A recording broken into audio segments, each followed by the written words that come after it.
Vocabulaire du rugby. Les mots et expressions insolites décryptés. À quelques heures du match France-Nouvelle-Zélande, qui va ouvrir la 10e édition de la Coupe du Monde de rugby, vous vous apprêtez sans doute à suivre cette compétition à la télévision.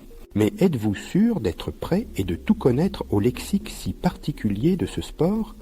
Nous vous proposons de réviser ou de découvrir le vocabulaire du rugby à travers ses mots et expressions les plus insolites. Un florilège d'expressions fleuries. Cela peut sembler difficile à croire quand on voit la rudesse de certaines actions sur le terrain, et pourtant l'Ovalie possède sa propre poésie. Le vocabulaire du rugby regorge d'expressions fleuries, pas toujours faciles à comprendre pour les néophytes. C'est pourquoi je vous propose un petit florilège qui devrait vous aider à décrypter les mots employés par les commentateurs lors de la retransmission des matchs sur TF1, France Télévisions et M6. Des images à foison. Dans le vocabulaire du rugby, les images abondent pour décrire une belle séquence de jeu. On dit que les joueurs font chanter le cuir ou la gonfle lorsqu'ils se transmettent le ballon de manière fluide afin d'aller dans l'embut adverse. Si le commentateur dit qu'un joueur a tapé une chandelle qui éclaire le jeu, ne cherchez ni feu ni flamme.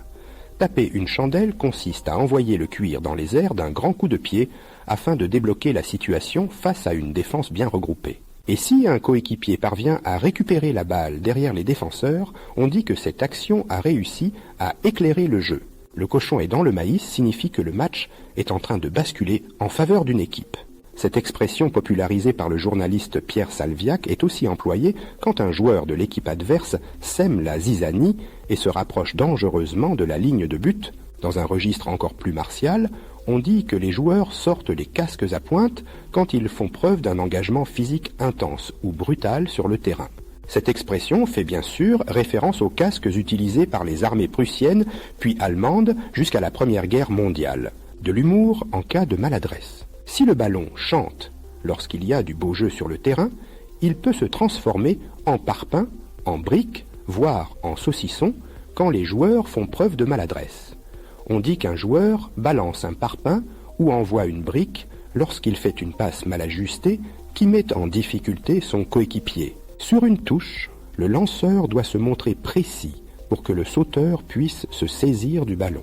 Lorsque le lancer est raté, on dit que le joueur lance comme un pizzaiolo, en référence au cuisinier italien qui fait sauter la pâte entre ses mains de manière aléatoire. Le vocabulaire de rugby s'inspire décidément beaucoup de celui de la cuisine.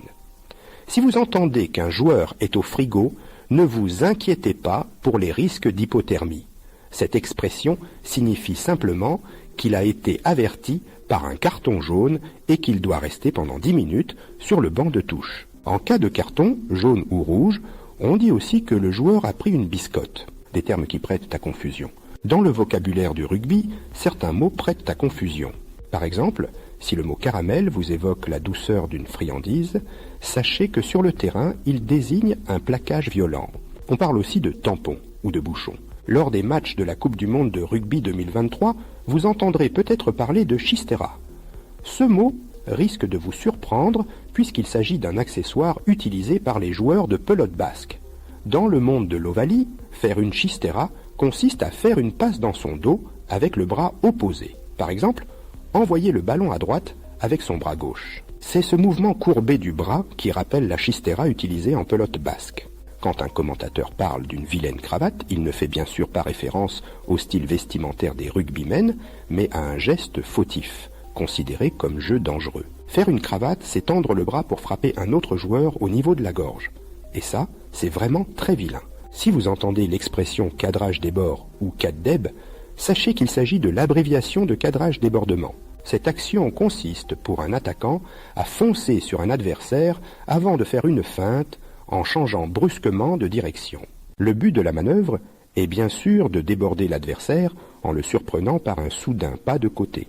Enfin, à la fin d'une rencontre, vous entendrez peut-être dire que le chat est maigre. Dans ce cas, même si votre équipe favorite a gagné, ce n'est que d'un très faible écart. Le score est petit et il n'y a pas de quoi fanfaronner.